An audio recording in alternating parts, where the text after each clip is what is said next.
You are now listening to the War Report Podcast Network. What is up, everybody? Welcome back to College Loop Podcast. I'm doing everything on Twitter, here to talk to you today about week one of college football, mainly being those Auburn Tigers who are traveling down to Waco, Texas, to take on the Baylor Bears. And, of course, I hope you all enjoy the new pregame show background. I spent a lot of time on it. It looks pretty cool, if I must say so myself, but I am a little biased. But I do hope my bias does not show. I tried to be as unbiased as possible when it comes to this game because, good Lord, if there's ever been a game, I cannot think of an Auburn game in recent memory where I have seen more people split than ever. Like I've been watching Baylor podcast, Auburn podcast on 3, PFF, ESPN stuff. Like this game is pretty much split down the middle, and you can see that by every single ounce of what is coming out of this game. Spread. Good Lord, it flipped back and forth. Auburn was a favorite. Then Baylor took the lead. Then Auburn got it back. Then Baylor took the lead. Now as we get into the week, Auburn now a 2.5-point favorite for this game. ESPN FBI, Baylor is a 51.8% chance to win this game per ESPN FBI yet again. Auburn 48.2. Sportsbook, again, Auburn 2.5-point favorite. Total over under 58.5, which I think is pretty spot on, if I do say so myself. But this game has been going back and forth. Everywhere I have seen it, it has been just this guy picks Auburn, this guy picks Baylor. Auburn, Baylor, Auburn, Baylor, Baylor, Baylor, Auburn, Auburn. It goes back and forth. This game means so much to both of these teams. Baylor last year, 8-4, had a decent season, if I do say so myself. I finished out the year with a 6-0 record in the regular season, lost to LSU in that bowl game. But one big issue is how Baylor won those 6 games. They played some pretty abysmal defenses. They were able to run up the score on those teams. Auburn, other hand, 2024 season, 5-7. And a lot of those games you lost were games that you could have won if you just quit making mistakes. Now, of course, this game is in Waco, Texas, so that does, home field advantage just play a part in here. And, of course, the game will be at 7 p.m. CST. And hallelujah, YouTube TV finally fixed whatever they were doing with Fox. So now YouTube TV now will host the game on my screen at least. But I want to get some keys to this game. Now, I've heard a lot going back and forth, trying to listen to Dave Aranda talk about this game, trying to talk about looking at what Hugh Freeze is saying about this game.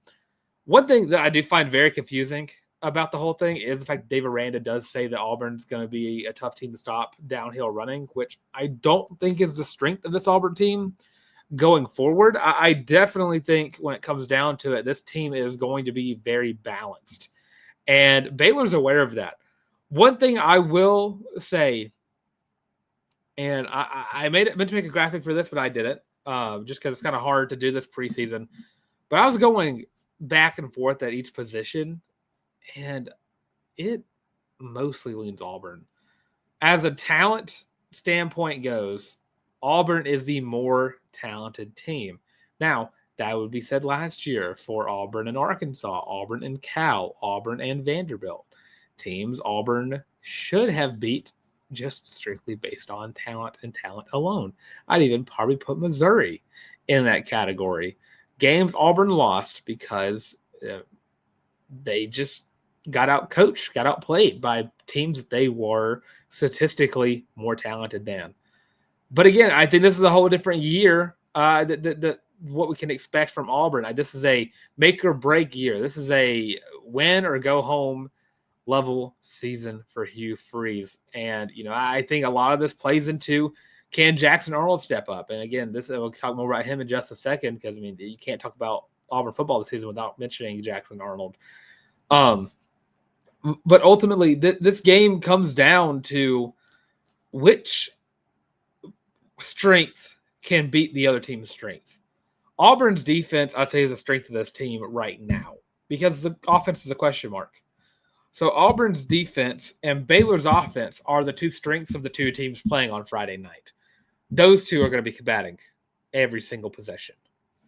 Auburn's offense, a big question mark. Baylor's defense, kind of depleted a question mark in how they're going to perform, missing some players. They're combating every single possession as well. So it's going to be a very interesting game from that standpoint. And I think what I will say, I think Baylor isn't as bad off by losing this game as Auburn is. I think if Auburn loses this game, hot seat starts to heat up, and exponentially so.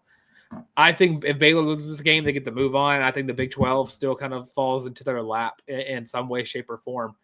But Auburn has to win this game. That is a big part to this game for Auburn, is they have to win this one. This game has become more and more important as the weeks progress. Where recruiting was a couple months ago, where we were talking about what's going on in Auburn football. This game has become more important than, I'd probably say, 10 other games this year. I think Iron Bowl's number 1. I think Baylor's number 2 in terms of importance to win. I don't think you need to beat Georgia this year. I think it would help you tremendously if you did, but I think you have to beat Baylor. I think Auburn has to beat Baylor to start this year off correct. And, there's been a lot of speculation about a lot of the stuff regarding Auburn. Auburn has been in the news a lot. And I've been on the Twitter pages a lot. Most of those not for good reasons. Especially with the play calling deficiencies going on. There being 3 play callers, 4 if you count the punter, the special teams coordinator. There we go. Auburn has a lot to prove this game and just the season in general. One thing even Hugh Freeze has talked about, turnovers. Auburn's offense was really good last year in terms of points per game, in terms of being able to get the ball down the field. Peyton Thorne's stats, if you take out that one stat that hurts a lot of quarterbacks, it was a very good season on surface level, looking at the stat book as a whole. But you can't do that with Auburn football last year because they lost a lot of games because they gave the ball to the other team. And that's an issue Jackson Arnold had last year. So can Auburn keep turnovers to a minimum? I think that plays a huge part in this game because Auburn, again, is more talented than Baylor. And I think Auburn also has a fight or flight reflex here because Auburn's backs are against the wall. You cannot lose this game if you're Hugh Freeze. You cannot have a bad game if you're Jackson Arnold, especially if you're going to sign a freaking dude wipes NIL deal. You can't sign an NIL deal with toilet paper and then suck. You can't do that. You're just setting yourself up to get made fun of. That's all you're doing. So, very interesting game going forward. Now, players to watch in this one. Of course, I'm going to go ahead and start off with the easy one. Jackson Arnold on Auburn, our quarterback. Very, very important player for Auburn. Just going forward in general, Jackson Arnold makes or breaks a lot of stuff for Auburn this year. There's a lot of confidence in what Jackson Arnold can do. Former 5-star plus quarterback, dual threat guy, beat Alabama last year with just his legs and legs alone. Can he get back to where he should have been on pace to be? He is one of the most talented quarterbacks Hugh Freeze has ever coached, strictly just based off of high school recruiting. Potential-wise, I think he fits in the same mold as that as well. Jackson Arnold has to be great for Auburn. Excuse me. Jackson Arnold is very important. And again, I think that when Jay Veranda mentioned the run game, it could have been, you don't really know how much trust there is in Jackson Arnold. There's been a lot of speculation with that because, again, the stupid practice video went viral. Now everyone's contemplating whether or not Deuce Knight's going to be starting for Auburn, which is absolutely stupid to think right away. Jackson Arnold has to make the right plays. And also, if he makes the wrong play, he needs to be able to bounce back when he gets back on the field. Confidence is so important in a quarterback. And if your confidence is shot, you can't go on the field. And someone else has to take your spot. And it would really hurt Jackson Arnold's confidence if a true freshman got in the limelight right away because of a couple interceptions or, mistakes that were not being fixed. Up next, again, keeping a quarterback, Sawyer Robertson for Baylor. He is going to be the X factor here for the Baylor Bears offense. A 3,000-yard passer last year, 28 touchdowns, also ran the ball very well as a quarterback last year, 230 yards, 4 touchdowns. Dual threat guy is going to make a lot of guys miss while running the football.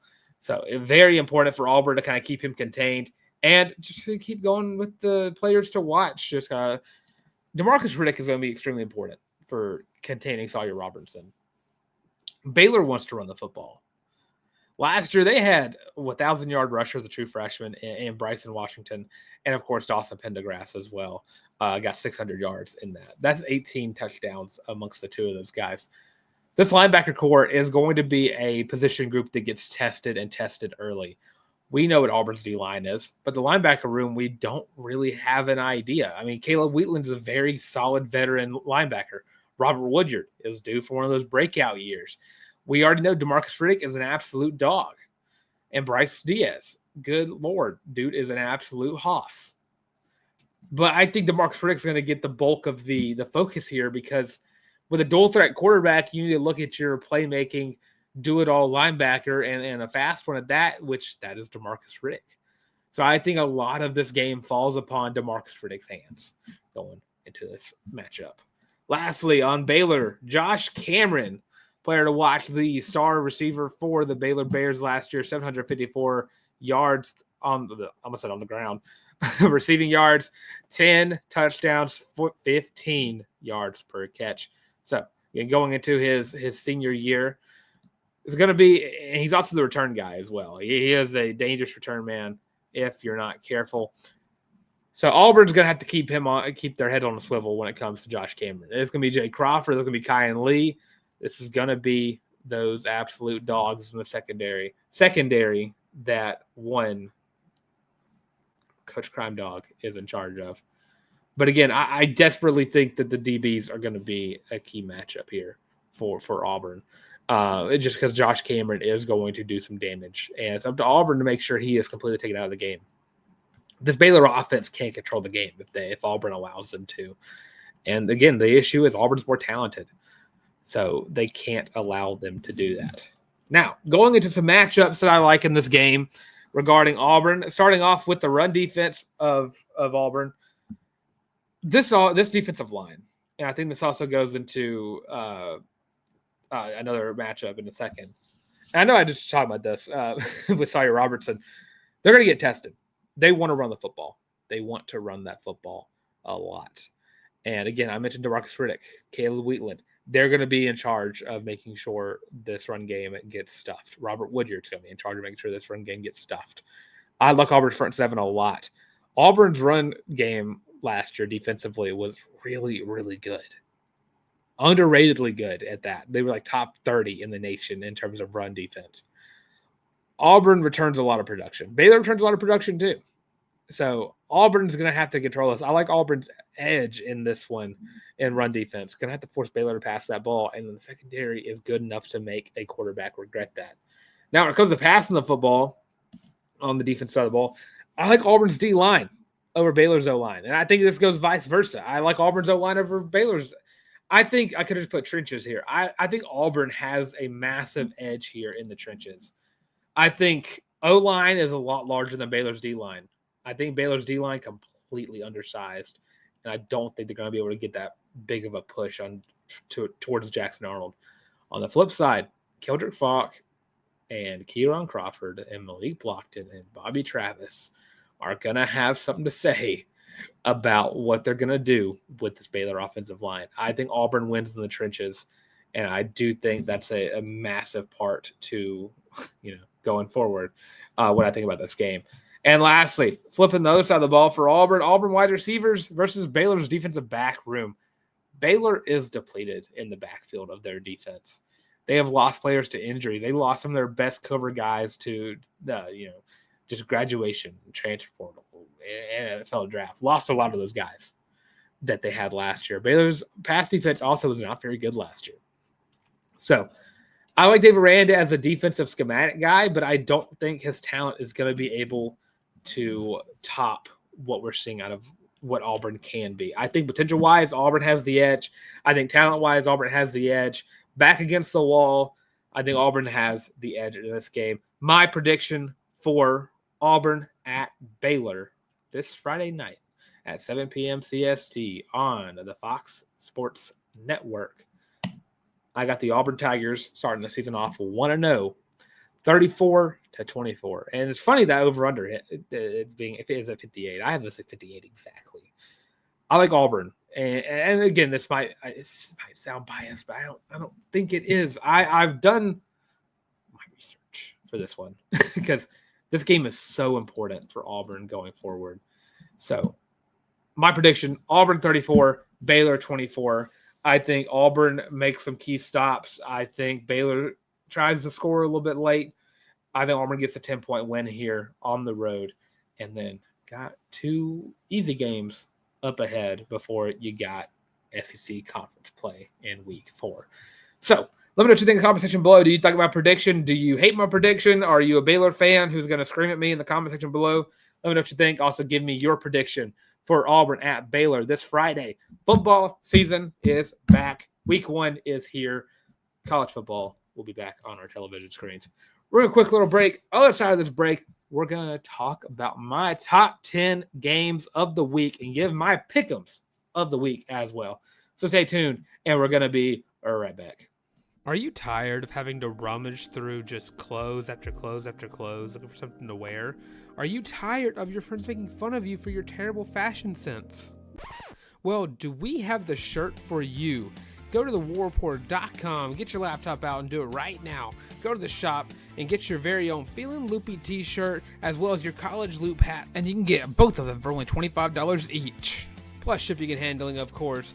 But with that, now back to your regular scheduled program. Of course, you can get that on thewarreport.com. Go to the shop and get your very own college loop merch. But of course, it's only one sports channel. Best way sports channel, of course, by liking the video, by commenting your prediction and your thoughts on my prediction as well for Auburn at Baylor this Friday. And don't forget to subscribe to the channel. Getting us to 1,000 subscribers would be super cool. Trying to reach that milestone forever. It's coming. It's coming up soon. And I know it is. So, my pick'ems of the week. I take my top 10 games of the week that I like outside the Auburn game. So I got to move that out of the way so I can see that last one. And make my predictions. You can see there's some big ones on here. There's some probably not so good games that I could have probably ignored, but I had to strictly for the storyline alone. So starting off with Thursday at 4:30 p.m. CST on the ESPN channel, Boise State will be taking on the USF Bulls. And, you know, Boise State currently stands as a 5.5-point favorite in this game. And despite it being in South Florida, I'm going to take Boise, but I like the idea of South Florida getting the win here. I think USF can get that win. They are a very solid G5 team. But I'm going to go with the Boise State Broncos in this game. Up next, keeping it on the Thursday channel. Keep it on ESPN and keep it on Thursday, 8 o'clock p.m. CST.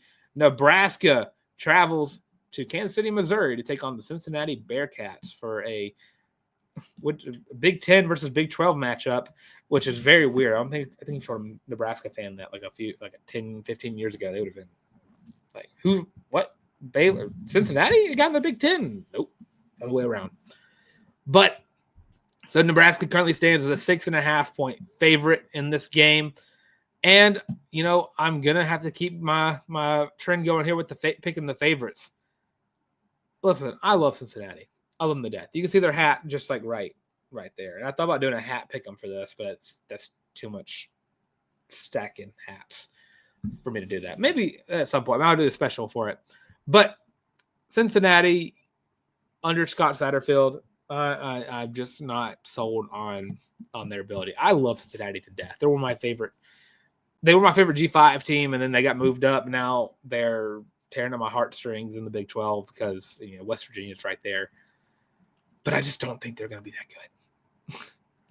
I think that once Marcus Freeman went to Notre Dame, it was all for naught at that point. Cincinnati needs a new head coach. So maybe this year. But I think Matt Rule, despite my hatred of him and ruining my NFL team when he was there, I'm going to take Nebraska in this game. Up next, I could not pick this game to talk about. Kennesaw State is going to travel up to Winston-Salem, North Carolina to take on the Robbie Ashford-led Wake Forest Demon Deacons. Wake Forest 17.5-point favorite. And I'm going to go with my boy Robbie here. I like Wake Forest in this game a lot. Put Robbie Ashford on the Heisman list. Come on, let's do Red Zone Robbie in Winston-Salem. I am going to pick Wake Forest. I'm going to keep the Red Zone Robbie train going. Up next on Friday as well at 7 o'clock, going on at the same time as that Auburn game, Georgia Tech traveling to Boulder, Colorado, take on the Buffaloes. Deion Sanders versus Haynes King. Caden Salter, the quarterback for the Colorado Buffaloes. I don't think Colorado is the same team as they were last year. And even then, I don't think they were all that great last year in that regard as well. I'm going to take the Yakets on this one, the Yellow Jackets of Georgia Tech. I think they're a more complete team, and they like to play defense, which is not the same for the other side of the ball there. So, Georgia Tech going on that one. Now, what would possibly be the game of the week, because it's number 1 versus number 3, which means it is a game of the week. Number 1 Texas is traveling to Columbus, Ohio, to take on the Ohio State Buckeyes. Ohio State currently a 1.5-point favorite in this game, and I don't even have it pulled up. There we go. This game I've been back and forth on when it comes to just trying to pick a winner. Texas has Arch Manning, a guy who has actually, seen college football action in like a reasonable amount. What's the word I want to say? You've seen drives and quarters of Arch Manning. You've not seen that of Julian Sayin. And I'm trying to go back to my apps here because I did a pick'em league for it. And I'm trying to remember exactly who I picked because I was so torn between the two. Listen, I think Texas and Ohio State are going to be in the playoff this year. I desperately think they are. Texas is the second best, or I guess first, right now the best team in the SEC, but I think they're the second best team in the SEC. Ohio State, again, reloaded after their national championship run. If this game at 11 o'clock makes me want to lean Texas, but this game being in Columbus makes me lean Ohio State, I'm going to take the Ohio State Buckeyes in this game.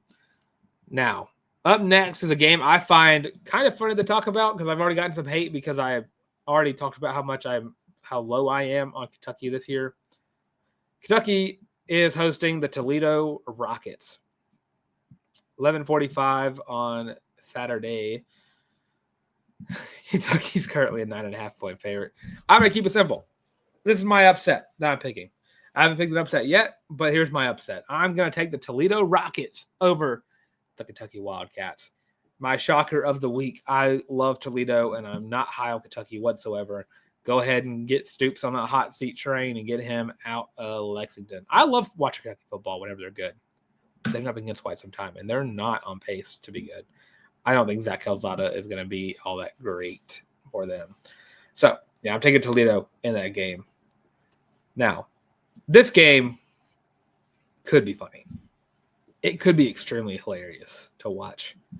Alabama, number 8 in the nation, is going to travel to Tallahassee, Florida, take on the Florida State Seminoles, who are fresh off a 2-10 season, where Mike Norvell somehow didn't lose his job. And for some way, somehow, don't know how it happened, Gus Malzahn has somehow miraculously returned and is the OC at Florida State. And he has a dual threat quarterback who's undersized, which he's done a lot of damage with that archetype before. Strictly out of hilarity and trying to manifest this upset happening, I'm going to take Florida State in this game. I just think Gus Malzahn is like the kryptonite of Alabama. He's one of the few coaches in the nation that have beaten Alabama multiple times. And I think he's going to have something drawn up. You're given Gus Malzahn is like Batman. You can't give him prep time. He's won some of his best games in that week 1. So I'm going to take Florida State. I think he can draw something, but stick down Alabama in that one. Now up next, late night game, or primetime game, really, 6:30 kick. Number 9, LSU traveling to Clemson, South Carolina. I'm not going to say Death Valley. Death Valley is in Louisiana. Clemson, South Carolina take on the number 4 team in the land, Clemson. Clemson currently stands a 3.5-point favorite in this one. I'm going to go with Clemson here. Clemson's one of my underdog favorites for national champion, which is kind of weird to say because they're number 4, but this is being an ACC team. I think Clemson is on the verge of being back to where they were just a few years ago. LSU has a lot of questions. They're on a pattern here of losing in the first week of the season. I think Clemson's a more complete team. They can play defense. So I think LSU's defense can be much improved, but I don't think it's going to be enough to stop Clemson or, keep up with them or shut them down. One of the two. Clemson's going to win this football game. Now, in the Sunday category, and this we're going to be wrapping up on Sunday because TCU at North Carolina is just too memeable for me to want to pick in the serious show. Sunday at 2:00 p.m. CST, Virginia Tech will travel to Columbia. Oh Lord, I didn't realize this was never mind. We'll travel to Atlanta, Georgia to take on South Carolina in the Chick-fil-A kickoff game. I guess that's why I'm assuming it is. I completely thought it was in Columbia, but we'll travel to South Carolina, or travel to take on South Carolina. There we go. Number 13, South Carolina. Good Lord. And what I am deeming as the Beamer Bowl, which I'm not the only one that's assuming it is being that. Frank Beamer and his former team that he used to coach for like 34 years or whatever, what crazy number it is. And his son, Shane Beamer, the current coach of South Carolina. This is a very fun game. Storyline-wise, team-wise, this is an awesome game. And I think a very underrated matchup that I think deserves a lot more love. I'm going to take South Carolina in this one, sure, because I love Lenore Sellers. I think he's one of the top. I think he is the top quarterback in the SEC. And I think he's going to continue to prove that in this game versus Virginia Tech. So I'm taking South Carolina in that one. I forgot to put up there. There we go. Taking South Carolina in that one. Up next, the last game on the Pick'em 6:30 kick on Sunday in Miami Gardens, Florida. The Notre Dame Fighting Irish, number 6 team in the country, are traveling to take on the number 10 team in the country, the Miami Hurricanes. Catholics versus convicts has been renewed. This one's also an interesting one because both teams lost a lot. They lost their quarterbacks. But I think Notre Dame's going to win this game. I don't trust Carson Beck as far as I can throw him. But I do think Marcus Freeman is a better coach than Mario Cristobal is. So I'm going to take Marcus Freeman in this game. I think Notre Dame, not saying they're back to where they were in like the 40s and 50s when they were winning championships, but I think Marcus Freeman has built himself like a Dender in Indiana. And I think they're going to start off with a top 10 win over Miami. Because I desperately think Miami is being severely overrated this year because, good Lord, I don't know how you can be fully high on a team like Miami right now. Cam Ward's not there. Restrepo's not there. They lost a lot. So I'm going to be rocking with Notre Dame in that one. So with that being said, I'm going to try to rearrange my screen back to where it was. There we go. So with that being said, that's going to do it for the College Loop podcast. Of course, I'm Dylan Airborne on Twitter. Also got an Instagram as well at Dylan Larck, DYLNLRCK. Of course, you can find me right here on the College Loop podcast, which is like, comment, and subscribe. Don't forget to also, I guess, click that bell too. The bell also does some stuff. But let's subscribe to the YouTube channel. Of course, right now, as we speak, we are 45 subscribers away from reaching that 1,000 milestone. Be super cool to reach that milestone super, super soon. Of course, if you don't like the video version of the show, you try to see my face, of course, you can check us out in the audio version of the show as well. Spotify, Google Podcasts, Amazon Music. Now, All being said, thanks for tuning in to Stomach the College League podcast. Don't forget to leave your score predictions in the comment section below. But that being said, thanks for tuning in to Stomach the College League podcast yet again. And as always, war equal.